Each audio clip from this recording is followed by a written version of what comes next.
Esta emenda constitucional número 20 deu nova redação ao artigo 202 da Constituição Federal e nela, junto com seus 6 parágrafos, aliás, na Constituição Federal, neste dispositivo, junto com seus 6 parágrafos, traçou as premissas daquilo que viria a ser a legislação, o novo marco regulatório da Previdência Complementar. Então, me permito ler o caput, a parte principal do artigo 202 da Constituição Federal, porque lá, tranquilamente, nós encontramos as premissas estabelecidas no sistema.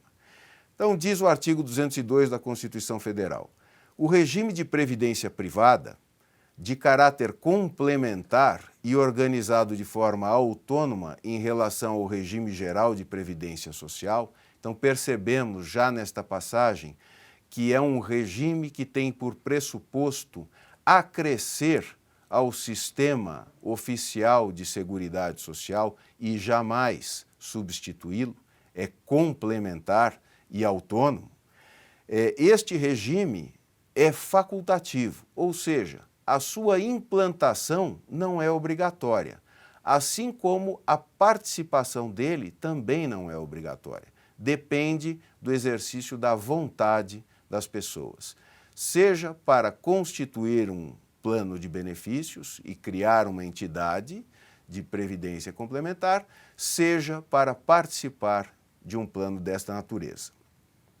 E este regime é baseado na constituição de reservas que garantam o benefício contratado e regulado por lei complementar. Da lei complementar já falamos já, mas é importante frisar esta questão. Baseado na constituição de reservas, ou seja, é um regime que, diferentemente do regime geral da Previdência Social e diferentemente também dos regimes próprios da Previdência Social, que são aplicáveis aos servidores públicos, este regime ele necessita da formação antecedente de recursos, de reservas, para pagar os benefícios futuros. Daí a importância de que este contrato celebrado entre participantes, assistidos e patrocinadores guarde ao longo da sua evolução um equilíbrio, sob pena de então estar sendo comprometida uma das partes, o interesse de uma das partes nessa relação jurídica que se constrói para ser harmônica. Como havia dito, a lei que primeiro tratou da Previdência Complementar veio de 1977, numa época completamente distante e diferente da que hoje vivenciamos. Uma época em que a comunicação era muito mais difícil. Então, devemos, em primeiro lugar, acho que agradecer a todos aqueles bandeirantes criadores aqui no Brasil do sistema de previdência complementar. Começar uma ideia é muito difícil, pôr em execução é muito complexo. E quase 40 anos passados, ainda estamos lutando para colocar esse sistema no lugar que a importância da sua dinâmica, dos seus frutos, impõe que ele esteja. Então, de 77 para cá, após a emenda constitucional número 20, tivemos as leis complementares números 109 e 108, ambas de 29 de maio de 2001. A lei complementar número 109 é aquela que substituiu propriamente a lei de 77, porque ela regulamenta as atividades da Previdência Complementar, estabelece, no caso das entidades fechadas, as principais características organizacionais e de governança que possuem as entidades fechadas de previdência complementar e também rege as entidades abertas de previdência complementar. Nesse ponto, cabe fazer um esclarecimento. As entidades fechadas de previdência complementar, elas são, por imposição legal, impedidas de ter finalidade lucrativa. Ao passo que as entidades abertas, pela Lei Complementar 109, necessariamente assumem a conformação de sociedades anônimas, ou seja, sociedades comerciais, sociedades com finalidade lucrativa. Por isto que o segmento aberto da Previdência Complementar é administrado e executado por instituições financeiras e por seguradoras, ao passo que o segmento fechado é executado por estas entidades sem finalidade lucrativa e que se restringem a um público fechado, daí o seu nome, segmento fechado, daqueles empregados ou associados de empresas ou associações classistas, como havia dito. E a Lei Complementar número 108, que é a lei que estabelece algumas disposições adicionais em relação àquelas entidades fechadas de previdência complementar que têm patrocinadores que pertencem ao setor público.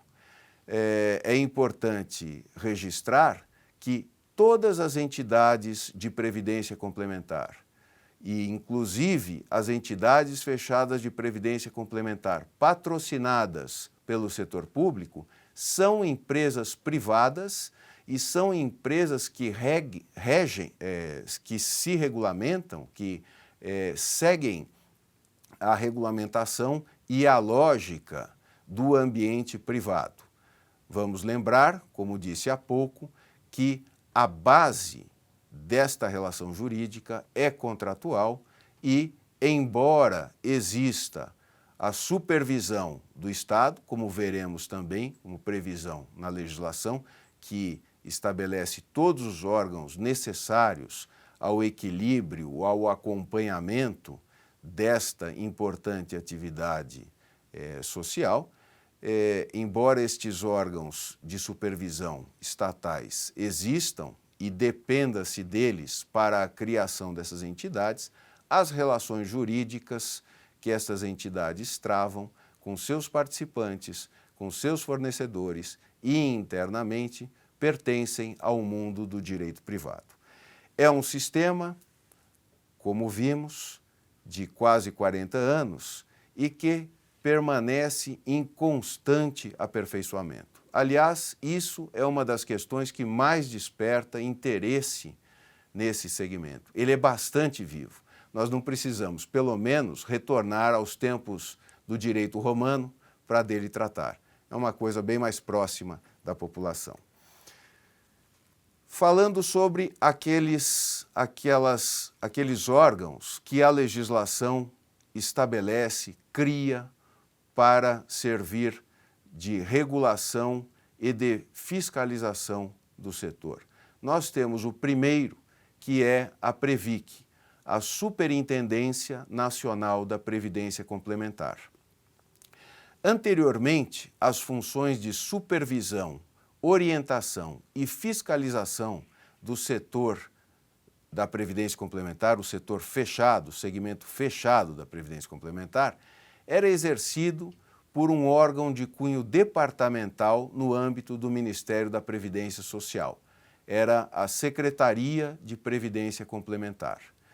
Em 2009, em dezembro de 2009, através da Lei 12.154, foi criada esta estrutura que o sistema clamava já há tempo para justamente permitir um aparato mais adequado para assegurar a memória desse sistema e também para ter um conhecimento mais técnico, mais específico em relação ao assunto Previdência Complementar Fechada.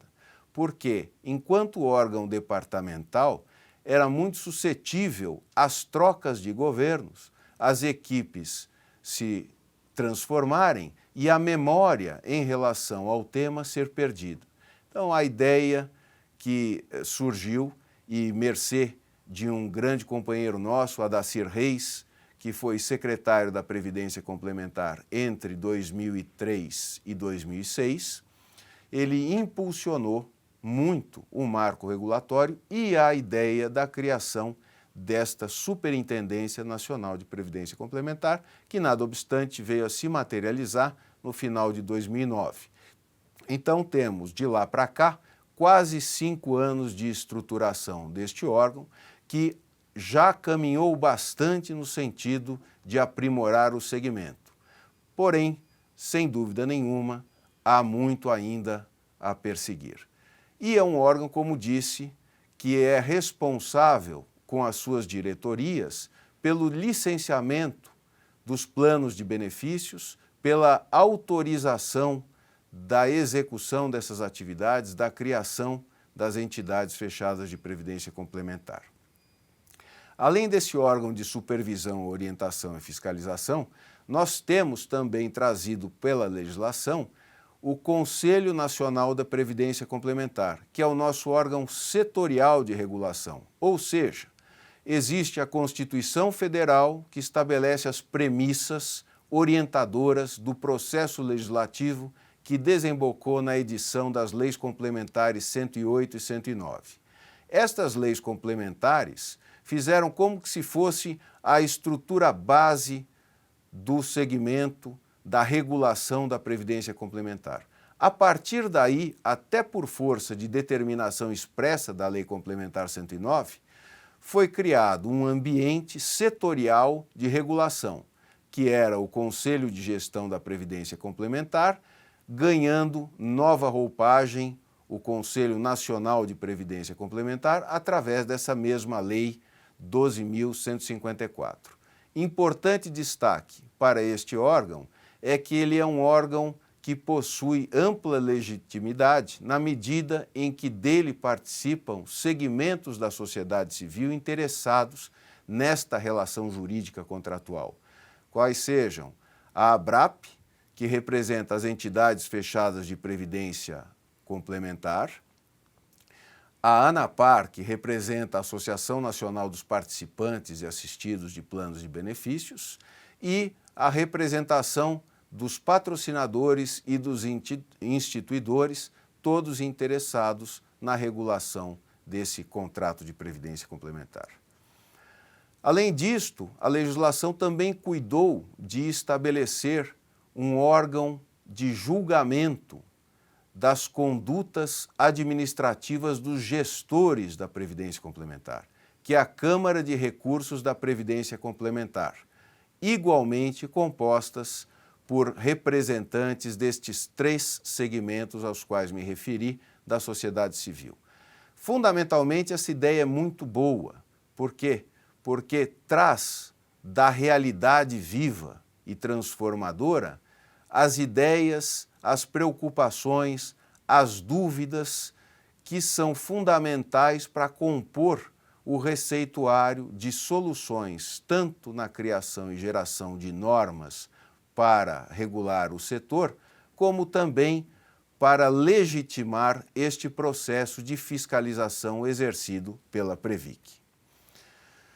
Existe ainda uma outra estrutura dentro desse amplo leque de estruturas que dão substância e rigidez ao sistema fechado de previdência complementar, que é a Comissão de Mediação, Conciliação e Arbitragem, que é regulamentada por uma instrução expedida no âmbito da Previc e que recentemente sofreu um aperfeiçoamento fundamental, qual seja passar a integrar entre seus membros representantes dessa mesma sociedade civil para trazer e mesclar esta expertise tão necessária ao aprimoramento das relações a par do Estado.